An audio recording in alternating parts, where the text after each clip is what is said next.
안녕하세요 여러분, 남상스입니다. 날씨는 좋네. 아침 일찍 서둘러서 도착한 이곳은 센부른 궁전입니다. 독일어로 아름다운 분수라는 뜻인데 그에 걸맞게 정원의 분수가 아주 많기로 유명한 곳입니다.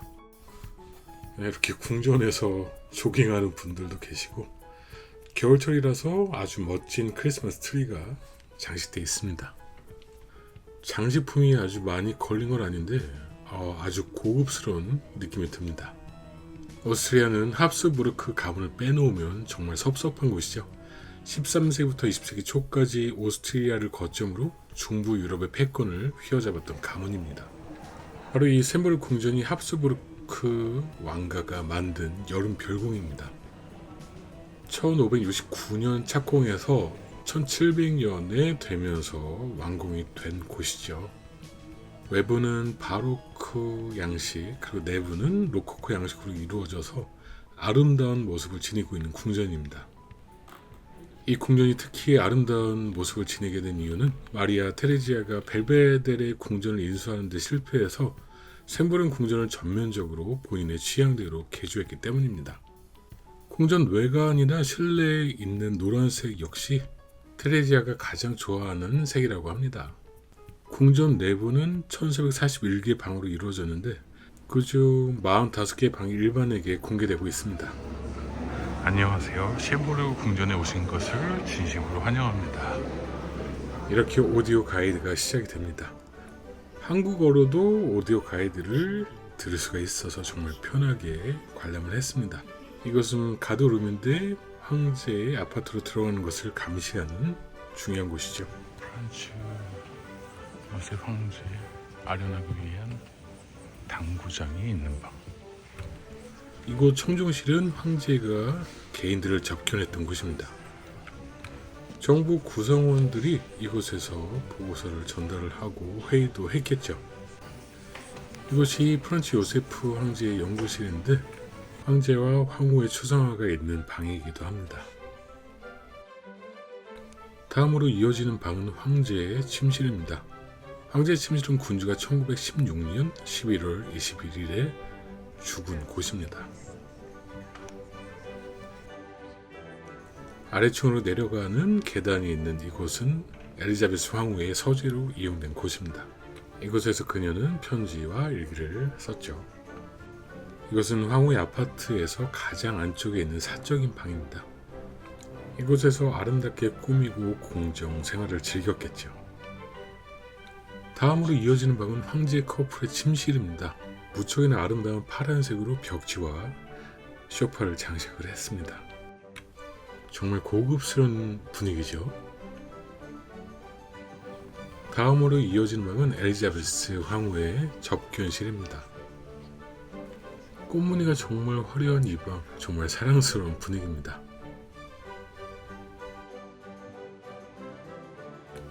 이것은 마리 앙투아네트 룸이라고 불리는 가족 식당입니다. 엘리자베스가 이 아파트에 거주했을 당시에 직계 가족들끼리의 가족 만찬을 자주 열었습니다.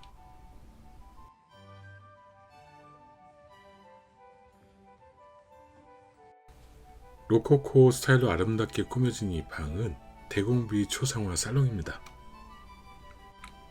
지금은 마리아 테레지아 딸들의 유명한 초상화 시리즈가 보관되어 있는 곳입니다.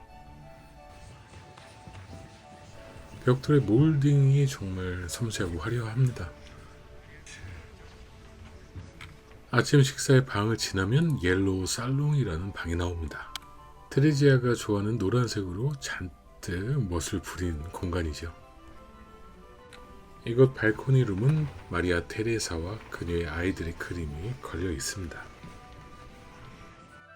이곳은 화려한 금박으로 장식된 방입니다. 거울의 방인데 1762년 6살의 모차르트가 이곳에서 직접 연주를 했던 곳이라고 합니다. 아니 6살짜리가 뭘 안다고 피아노를 그렇게 열심히 했으니 이쁨을 받을 수밖에 없었겠죠. 다음에 두 가지의 방은 로사 룸이라고 하는 곳인데 풍경화를 제작한 예술가 조셉 로사의 이름을 따서 붙인 방 이름이라고 합니다. 다음으로 이어지는 곳은 랜턴 룸이라는 곳인데 그레이트 갤러리로 가기 위한 준비 공간이라고 볼 수 있습니다. 이곳은 길이가 43m, 너비가 거의 10m인 아주 아름다운 공간입니다. 이것은 황제와 가족들이 공중 행사를 즐겼던 곳입니다. 저기 천장에 매달린 샹들리에는 나무로 정교하게 깎아서 만든 것인데 80개의 촛불로 불을 밝혔다고 합니다. 베르사유의 거울의 방처럼 정말 매력 넘치는 곳입니다. 이곳은 동양적인 느낌이 물씬 풍기는 방입니다. 중국과 일본 스타일로 방을 꾸몄는데 너무나도 인상 깊은 방이었습니다. 다음으로 이어지는 방은 회전 목마의 방과 의식의 전당의 방입니다. 예전에는 궁전 안에서 말을 끌고 와서 경기를 펼쳤다고 하는데 그게 가능한지 모르겠습니다. 의식의 방은 소규모 연회장인데 이곳에 유럽의 영부인인 테레지아의 추상화가 잔뜩 걸려 있습니다. 다음에 연결된 방은 뷰라크 룸이라는 방입니다. 이곳도 정말 입이 쫙 벌어지는 아주 멋진 방입니다.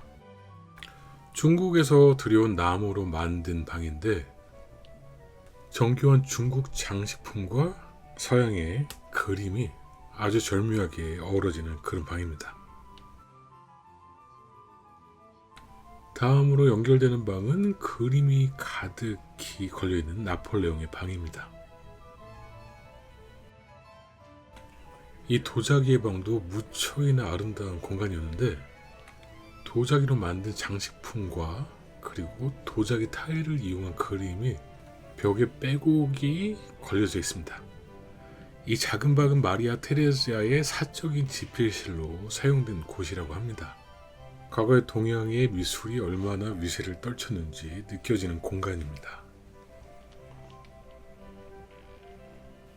다음으로 이어지는 곳은 밀리언스 룸이라는 곳입니다. 최고급 장미목을 사용해서 만든 이 방은 인도 페르시아의 그림과 스타일을 그대로 가져와서 만든 방입니다. 그림과 장식이 너무나도 세밀해서 입이 정말 쪽 벌어지게 만드는 그런 방입니다.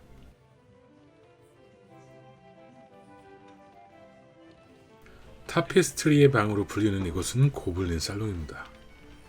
아주 옛날 타페스트리는 그림보다 훨씬 더 값어치가 있는 작품이었죠. 다음으로 이어지는 방은 프란츠 조세프의 야심찬 어머니 대공비를 위한 방입니다. 이곳은 레드 살롱으로 불려진 공간입니다. 프란츠 요세프 황제의 통치 후반에 전형적인 스타일로 장식되어 있는데 벽과 가구에 장식된 빨간색이 무척이나 아름답습니다. 다음으로 이어지는 방은 리치 룸입니다. 마리아 테레지아의 침대가 전시되어 있는 공간이죠. 이것은 프란츠 칼 대공의 연구실입니다. 가족 초상화가 걸려져 있는 곳입니다. 테레지아는 16명의 자식을 낳았는데 딸이 10명, 아들이 5명입니다. 11명이 살아남아서 장성을 했습니다. 이 정도면 테레지아는 확실히 다산의 여왕이 맞는 것 같습니다. 이제 마지막 방에 다가왔습니다.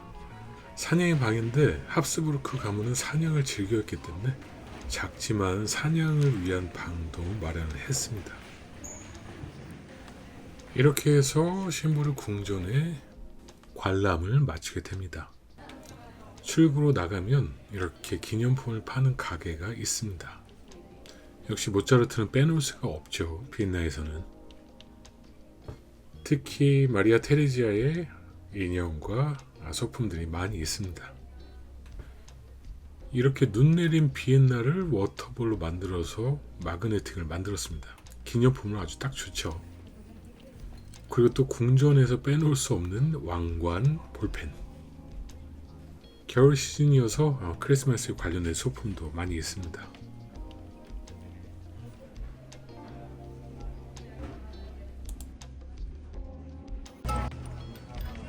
쉔부르크 궁전 투어를 하기 위해서는 미리 예약이 필수입니다. 가능한 한 오전 일찍 예약을 하시는 게 정신 건강에 매우 좋습니다. 워낙 인기가 많은 곳이어서 오후에는 사람이 엄청나게 많이 몰립니다. 연말이어서 그런지 이렇게 궁전 앞에 크리스마스 마켓도 열려 있습니다. 합스부르크 가문의 위대함을 느낄 수 있었던 쉔부르크 궁전, 같이 투어 해주셔서 감사합니다 여러분. 다음 영상에서 또 뵙겠습니다.